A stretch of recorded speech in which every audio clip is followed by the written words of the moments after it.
All right. Ladies and gentlemen, are we back? Let me check the stream here real quick. Make sure we are back because we had technical difficulties here. Let me double check. Let's see.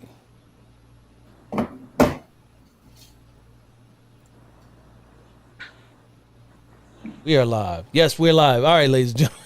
We're back. Sorry about those technical difficulties.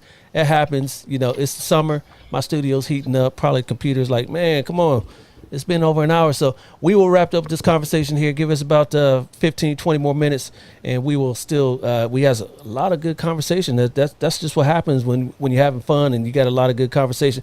I don't even remember where we were when we got cut off there rudely. Hopefully you guys are still here in the conversation for this part two, but we'll just move on. And we were talking about, independency of actual internal affairs units and how can they be independent. I know, Marlon, you were talking about inspector generals, and then Pam, you were talking about that. I don't know what they call it over there, civilian review boards over there. You know, Boston and LA probably has those resources that can be able to do that. Not so much smaller agencies like mine and the captains, where our cities can have a whole different agency that does that. But again, let me reiterate: can IAs be totally independent when, like Victoria was saying, these are the same people that you work with, right? These are the same people that have seen you, and I'm not just saying on the negative side, right? I'm saying as far as in the public's eyes, where they're going to clear this officer because they like this guy, they work with him before, he or she before. What do you guys think about that? Well, I Anybody think can it jump. goes back into Dale. I think it goes back into the ability to be unbiased. As police officers, we have to approach every situation in an unbiased manner. And especially, I mean, if you have that sense of connection with your community, then you're going to know people within your community. That doesn't mean that you treat them any different. You still hold them to a standard. So taking that in a professional setting as an organization, we do the same thing. I can know you, I can appreciate you, but if I really know you and I appreciate you, and I have to say, you know what, I'm going to hold you accountable. And I'm not just doing it for the agency, but actually doing it for you. Because if I don't hold you accountable, it could get worse, and it could potentially get you fired, potentially get you hurt, potentially get you to lose everything that you hold valuable. So when you are holding somebody accountable, you're doing it for the organization, but you're also doing it for the person. Well said. Well said. Victoria, we can't hear you. Victoria, we can't hear you. Yeah. So technical difficulty. So log off, log back on, and we'll get you. We'll get you in whatever you had to say there. But let's move along. And we were talking about decertification of officers. And I know in our state here, we're talking about that. Let me bring that up real quick. Actually, here in California, SB2 is going through the state legislature, and that's talking about it's two prongs here. It's talking about turn that back on qualified immunity, and we all kind of know what qualified immunity is, and I know that's been taking a hit lately in the news. Qualified immunity is, and it's not just for police officers, right? Let's clarify what Right. qualified immunity is. Somebody take a stab at and explain it to the audience what qualified immunity is. Go ahead, Marlon. Go ahead, Mr. Lawyer. Well, basically, if you're going to buy a house soon or next year, make sure it's under your you have joint tenancy with your parents or any property or any assets. Basically, what it means is that the state of California is trying to get away with qualified immunity, which means that if an officer, if there's an excessive claim, uh, it's what we call a claim for damages, excessive force, on an basically alleging that the officer, used excessive force on me. They now have an opportunity to go after your assets. In other words, file a civil cause of action and maybe even get punitive damages. But damages are not going to be covered. And again, the language is still not complete, but instead of the city picking up the tab, with what whether you did right or wrong, because 9 times out of 10, when you do a claim for damages, it doesn't really go far from what I've experienced. But if it does, the city can also say, hey, you know what, Officer X, you're also going to be liable, and you're going to be end up paying out of pocket as well. Yep. Yep. So And I brought up qualified this. immunity is a civil tort. Yes. That's basically saying that in the commission of someone's duties or responsibilities, they will not be held civilly liable unless there is something, whether it is neglect or it is something that they did purposeful. Right. So it kind of explains Within here in course this and graphic scope. that I brought up here. Within the course of scope. It says here 5 things you need to know about what qualified immunity is. As one, and let me bring this up full screen so everybody can see that.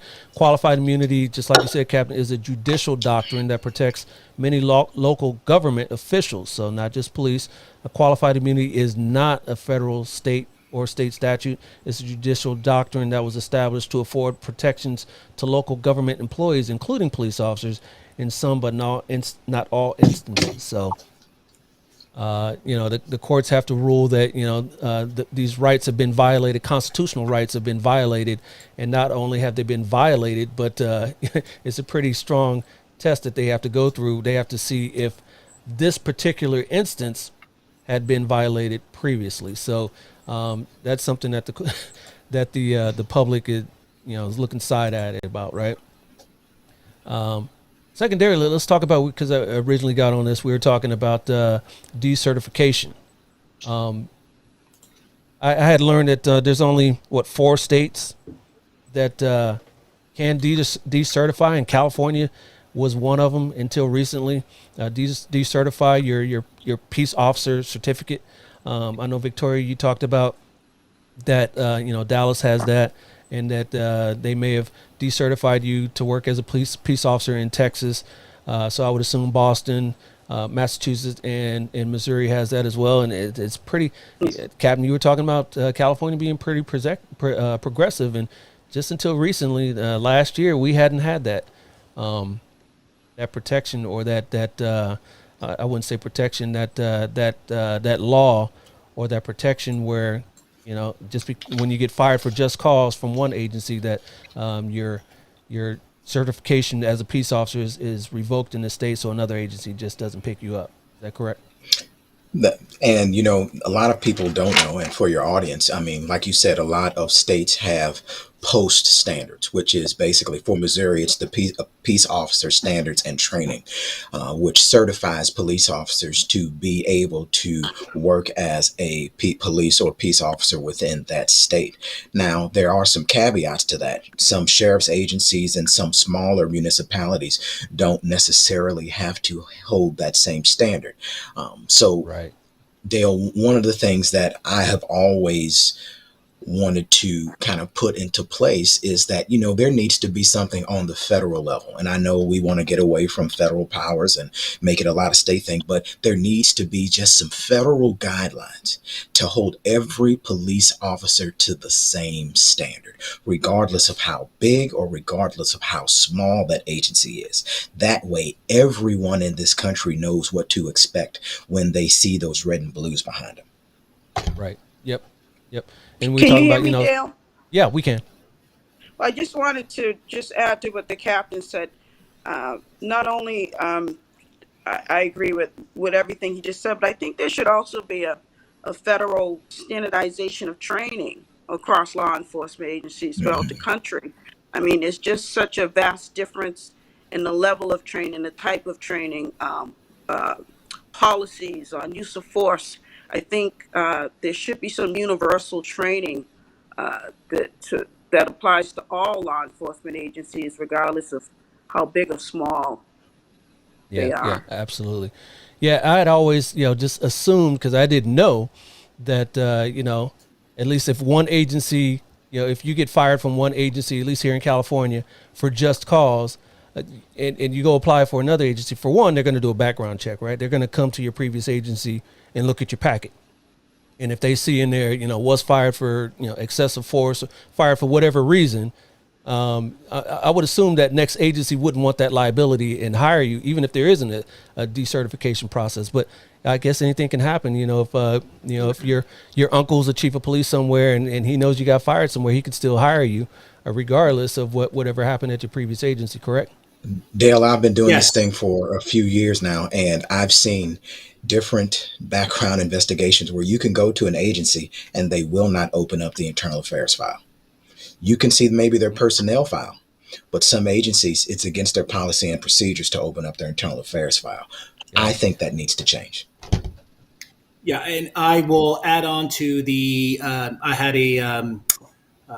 of course, nobody in my audience knows, but I play soccer. I'm a soccer guy. Was born and raised in Peru, so I played a lot of soccer. So for the department I played soccer, I had a teammate who got involved in an OIS. Unfortunately, he was charged with a false statement. He went to a board of rights. He ended up getting terminated, and for 10 years, he tried. I want to say a handful of agencies, if not more, to try to get hired. And he finally got hired at San Diego PD. Now, the culture with this decertification that we're talking about here in California, well, I can speak for LA, is that if you get fired and terminated from a board of rights hearing, the chances of you getting a job at another agency are pretty good, depending on the circumstances. Again, we're talking about a false statement. It's preponderance, more likely than not. Maybe all the evidence wasn't presented. Who knows? But these chiefs and these background investigators, like the captain was saying, some open, some either go to the extent and some don't. And if you're a sharp guy that just made one mistake, in that 5-year career, right, and you got hired by somebody else and they give you a second chance, then so be it. But this is a game changer because now California Post, well, let me back up. All agencies in the state of California are going to have to notify Post. There's going to be a mechanism, a process by Same which, okay, you know what? We just terminated Officer Johnson. Yes. They're going to forward the entire file to Post, and then Post is going to give you due process. I don't know what that is. I don't know if it's going to be you writing a letter saying that, hey, please don't, decertify me, and here are the reasons why, or they're going to give you a hearing, an administrative hearing, and so be it. And that's the way it's going to go. So I think that's it's good for everyone because, again, what we're really talking about is transparency and public trust. Yeah, absolutely. I know a few officers myself that have been, terminated for whatever reason at their agency. And I don't know if they actually wanted to try to be a police officer somewhere else and a cop somewhere else. But years later, it comes back that, when they were fighting the process, that they were vindicated. And I know one guy that got 10 years of back pay. 10 years of back pay. Yes. Yeah. So I mean, he was hurting, I'm sure, during that time. That's a decade. But I'm sure he liked that 10-year check after he got that. But still, that's I'm sure that's a lot of stress. Could put stress on your relationships. Could put stress on your financial situation. So this decertification thing is it can hurt. It can hurt officers if the agency has it out for you. Say like in Victoria's situation, if I'm not there in her situation, but say if her agency does have it out for her, and so they fire her for whatever cause they say, and her certificate is revoked, she can't go work somewhere else in that state, and That's why Victoria calls me, and we go to this hearing and we prepare. We make our opening arguments to say that Victoria, for the last 6 years, has been an exemplary police officer. Here's her record. Here's her file. Look at all the accommodations. We're going to bring community members. They're going to speak highly of her. And, by one simple mistake, or whatever the case may be, whether it was reasonable or unreasonable, she's allowed to have a second opportunity.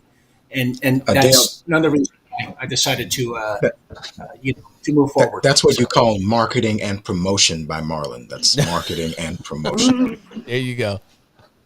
That part right there. Exactly. Exactly.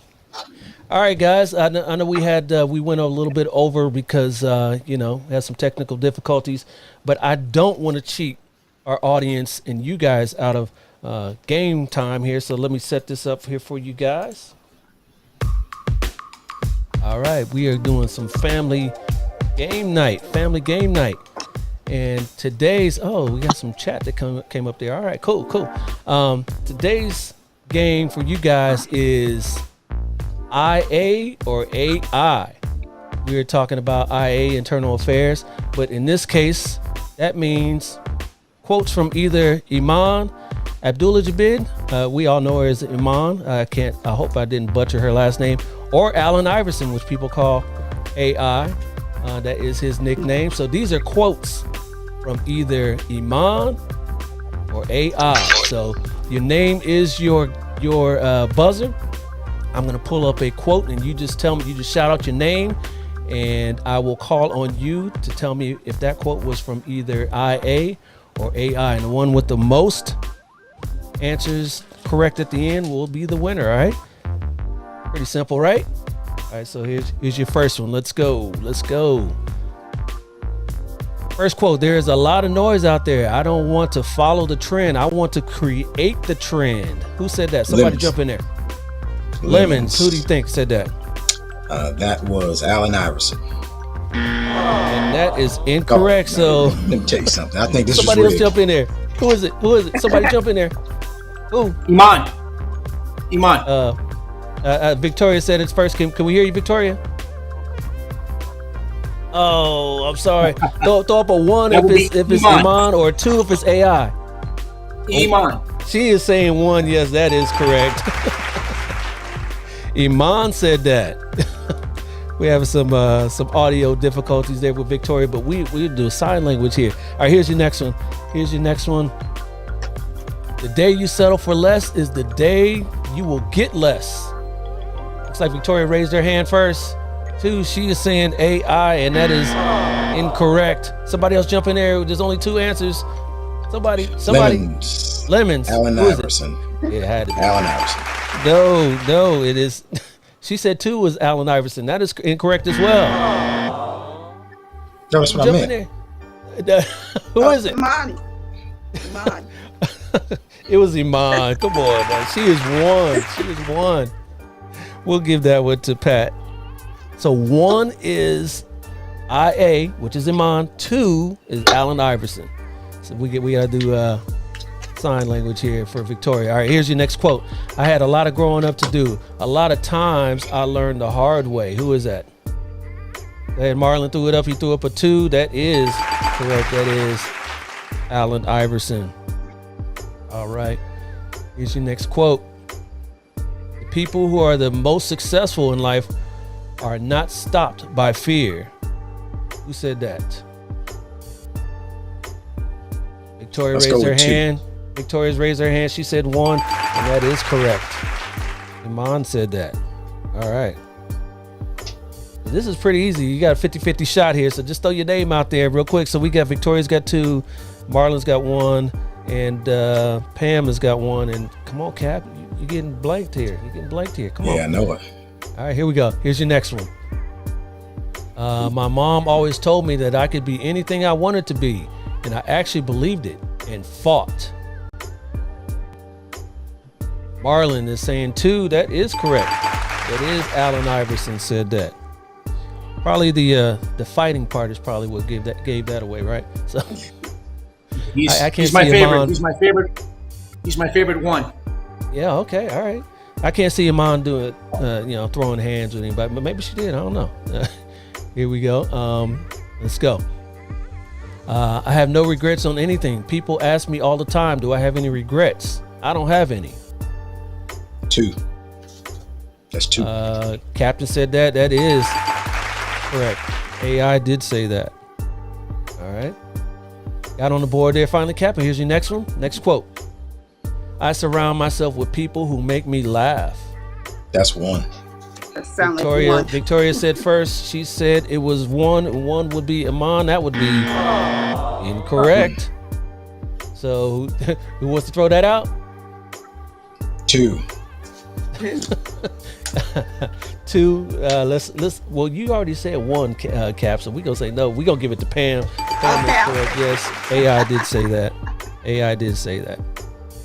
Be careful what you say. It may come back to haunt you. All right. A few more left for you here. I believe the universe has great plans for us. When you are young, you don't learn that. Who said that? IA. Which one, Victoria? Which one? Victoria said first. She's saying two. That is incorrect. What about you, Pam? I think you said IA. IA IA. is correct. Iman did say that. Here's your next one. You can hide from the devil, but he'll always find you. Who said that? Two. Two. Two. Marlon said that, and that is correct. Allen Iverson. Did you read an AI book or something there, Marlon, or what? My favorite, man. My favorite PG. All My right. favorite guard. Next one here, quote 10, being in a fishbowl, everybody looking at every move you make, talking about everything you do. It's just a hard life to live. Who said that? Victoria said two, and that is correct. AI did say that. Oh, we got a three-way tie between Pam, Marlon, and Victoria, and Captain, you only got one. Come on now, we got, I think we got three more. Maybe we can catch you up. Here's your next one. I am so far from secure and more grounded. No, let me start that again. I am so far more secure and more grounded and know more who I am than I was in my 20s. Who said that? IA. One. Pam said that word first. She threw up her hand, and yes, that is Iman. She did say that. All right, life is too short to not have pasta, steak, and butter. Who said that? One. Captain said that. That is Iman said that. All right, and your last one here. You think I can be MVP Two. without practicing? That's two. Practice. Captain said that. That is We two. talking about practice. We talking about practice. He's famous for saying that. Let's see. So we got Captain Lemons with 3, Marlon with 3, Victoria with 3, but Pam, she got 4, so she is the winner.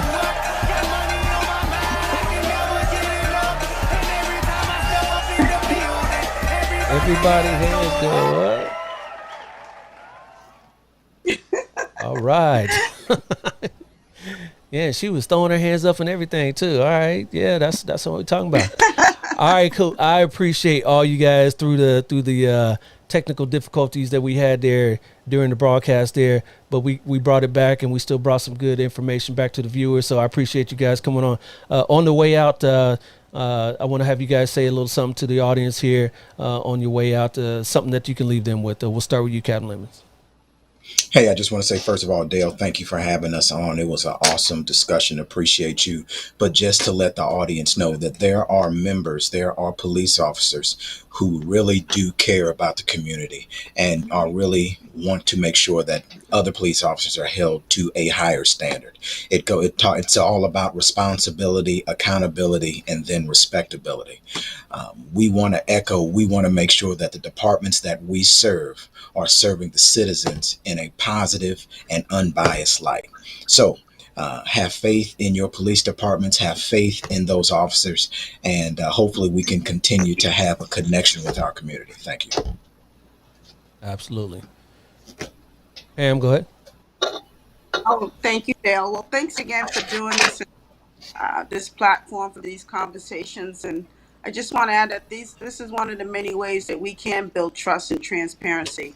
And I, encourage more police officers to get involved in these conversations and not be afraid to speak up, especially officers of color. I think it's important that, given that we work in the community, we're part of the community, but then we also wear the uniform. I think we need more of us to be involved, just so that we can enhance that relationship. And the community sees someone that they're familiar with and that understands the culture. So thank you for doing this, Dale. I appreciate you. Appreciate you. Marlon. Dale, my guy, what can I say? Thank you so much for having this panel. As you know, this is something very dear to me. Um, I couldn't echo any more than what the captain and Pam have said. It's just so important to be transparent. Um, we're really good at what we do.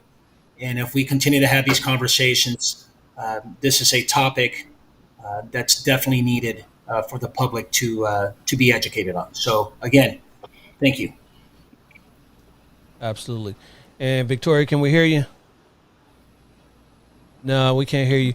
Ladies and gentlemen, I will speak for her and look out. I did a one-on-one interview with her, in-depth interview with her, so we can you can hear her story about what her case is and just about her in general. So you could see that coming up here in the coming weeks. Sorry, the technical difficulties. You know how it is. It's summertime. It's summertime. We need to be out in the frolicking in the sun and all that. So I appreciate all you guys for paying attention. Again, the technical difficulties didn't allow me to pull up your comments on the screen, but we read them off. We got some from Samuel Snyder that's coming in on LinkedIn right now. He's saying, please can't do it alone, but together we can do great things. So I appreciate everybody's comments on all the platforms. We will get this worked out next time. Till next time, though, just sit tight, and I'll be back with you guys in a minute. God bless. Absolutely. God bless. Thank you, guys.